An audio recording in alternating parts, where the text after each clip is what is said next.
Palluruthy millennium hyper മാർക്കറ്റിൽ monsoon up to 50% off back to school sale. School bags ഇപ്പോൾ വെറും 25% off on MRP. Pencil box ഇപ്പോൾ up to 20% off on MRP. Water bottles ഇപ്പോൾ up to 20% off on MRP. Camlin notebooks ഇപ്പോൾ 10% of on MRP. ഇവ കൂടാതെ നിങ്ങളുടെ വീട്ടിലെ പല നിത്യോപയോഗ സാധനങ്ങൾ മറ്റെവിടെയും ലഭിക്കാത്ത വൻപിച്ച വിലക്കുറവിൽ.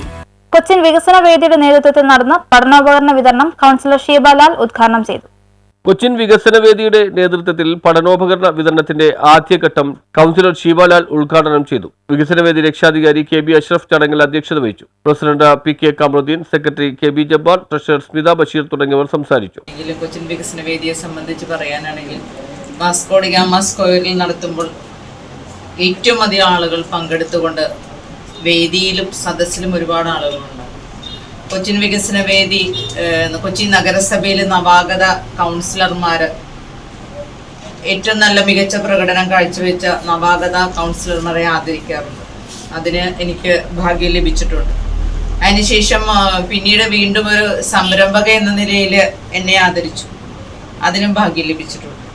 അതിനേക്കാൾ ഉപരി ഞാൻ ക്ഷേമകാര്യ ചെയർമാൻ എന്ന നിലയിൽ പ്രവർത്തിക്കുമ്പോൾ നമ്മളുടെ ഗുഡ് ഹോപ്പ് അവിടെ അച്ഛനമ്മമാരെ മാതാപിതാക്കളെ വേണ്ടാതെ കൊണ്ടുവന്നിടുന്ന ഒരു സ്ഥലമായി മാറുന്ന അനാഥ മന്ദിരങ്ങളിലെ അമ്മമാരെ ഇവർ ഓണത്തിനും ക്രിസ്മസിനും പെരുന്നാളിനും ഒക്കെ വന്ന് കണ്ട് സന്ദർശിച്ച് അവരോടൊപ്പം ഓണവും ക്രിസ്മസും പുതുവത്സരവും ഒക്കെ ആഘോഷിക്കാറുണ്ട്.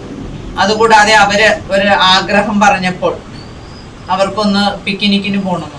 നമ്മൾ സാധാരണ സ്കൂളിലും കോളേജിലും കുടുംബശ്രീയിലൊക്കെയാണ് അല്ലേ പിക്നിക്കിന് പോകണം. ആ അമ്മമാര് നടക്കാൻ വയ്യാതെ കണ്ണു കാണാൻ വയ്യാതെ പലവിധ അസുഖങ്ങളുള്ള ആളുകളെ പിക്നിക്കിന് കൊണ്ടുപോകണമെന്ന് പറയുമ്പോൾ നമ്മൾ എന്ത് പറയും?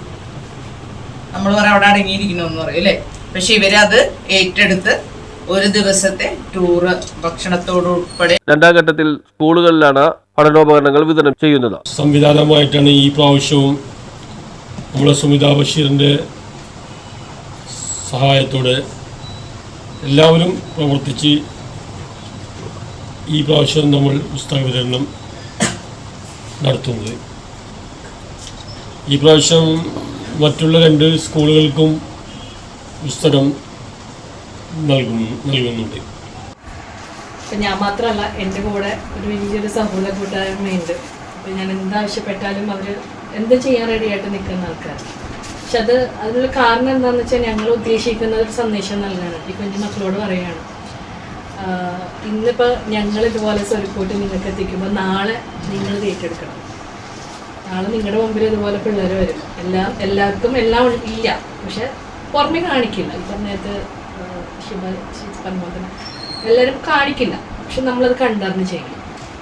ആ ഒരു ഉദ്ദേശത്തോടു കൂടിയാണ് ഇവിടെ ഇപ്പോൾ എനിക്കിപ്പോൾ സപ്പോർട്ടായിട്ട് നിൽക്കുന്ന സ്റ്റെബാർക്കായാലും കമറുകായാലും സെലാർക്കായാലും നമ്മൾ എന്ത് കാര്യം പറയുമ്പോഴും അത് നടത്താം.